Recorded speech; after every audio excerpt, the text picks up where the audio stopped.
Welcome back to the workshop, everyone. You're tuning in to another explainer by Forge College. If you joined us for the last lesson, Designing Remediation Plans, you know we spent a lot of time figuring out how to fix things when they inevitably break. We drafted those emergency brakes and contingency blueprints, right? But today is the day. We are diving into the Capstone build, documentation, and presentation. It's the grand final assembly of our modular machine. We are taking all those isolated abstract blueprints and finally, literally, snapping the gears together. Okay, let's dive into this. I want you to treat this quote like the absolute golden rule of our final patent application. Design for integration early, interface compatibility, and explicit storage layout planning reduce the most common causes of upgrade failures.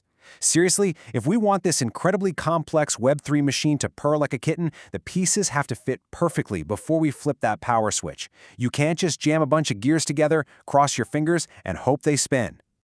So, here's the schematic legend for today's explainer. We're looking at the grand assembly, the stress test gauntlet, proving the design, and wrapping it all up with the final patent filing. All right, let's kick things off with Phase 1, the grand assembly. This is where the magic happens, folks. We're stepping out of that theoretical blueprint phase and right onto our three-step assembly line. Step 1 is simply to compile. Whether you're typing npx hardhat compile or forge build, honestly, there is nothing quite like that satisfying click of resolving your very last compiler warning. Step 2, wire the proxy to our modules. And you got to do this in the exact order you originally designed in your architecture, otherwise, well, the connections will just flat out fail. And step 3, check that storage layout.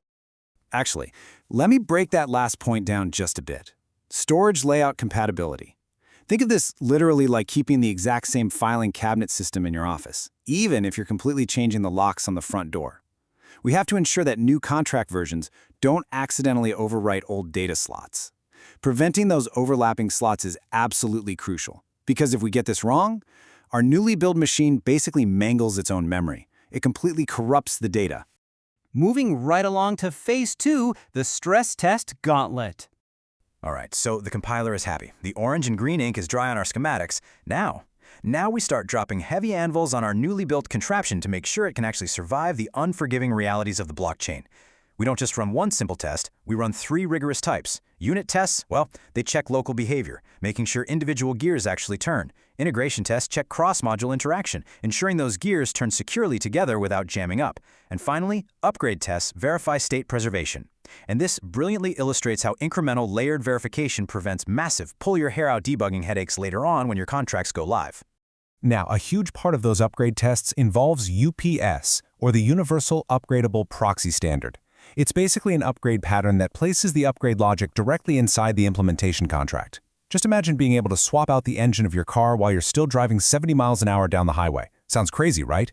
But that is exactly what UPS lets us do.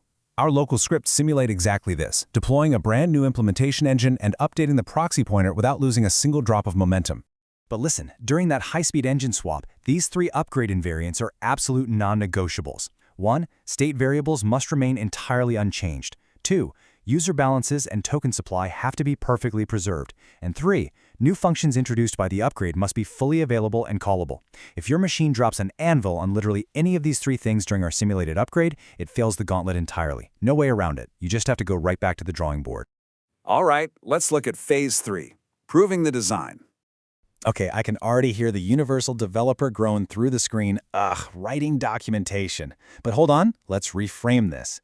This isn't just busy work. Think of this as our crucial patent application. It's the absolute irrefutable proof drawn up in dark green ink that our brilliant invention works exactly as intended. We've got the README file, the design document complete with your specific rationale for trade-offs, an API reference table, and a clean architecture diagram. In the rigorous programs here at Forge College, we heavily structure these milestones because, honestly, building this real-world communication muscle is just as critical to your success as writing the Solidity code itself. Let's compare our 2 main deliverables for a second. Execution logs, saved neatly in a testlog.txt file, those are your mechanics. That's your hard mathematical proof. But your 8 to 15 slide presentation deck, that is your story. That's your architecture. The logs prove to the machine that the code works, but the deck highlights the grand integration story to your human reviewers. You absolutely need the whole shebang to succeed. Which brings us to our last step, Phase 4, the final patent filing. So the crucial point here is wrapping up the submission package by tagging your repository with v1-capstone. For anyone newer to version control, tagging is essentially taking a permanent snapshot of your code in time. You bundle up that beautiful documentation, prepare the submission manifest, and push it all to your remote repository. This tag is your line in the sand, you know? It declares to the world that you have built a fully working, upgradable, perfectly documented modular system. But hey, an eccentric inventor's work is never truly done, is it? Let's move to and see how this builds into our next frontier, preparation for composability. Once you've tagged your repo, you need to start reviewing those module interfaces all over again. Map your existing tests to composability questions and refine any tight coupling points between your contracts. Why? Because our next foundational lesson is going to explore exactly how these individual systems interact out there in the wild. So, as we wrap up, I want to leave you with this provocative thought. Can Module A be safely used by Module B without violating its core invariants?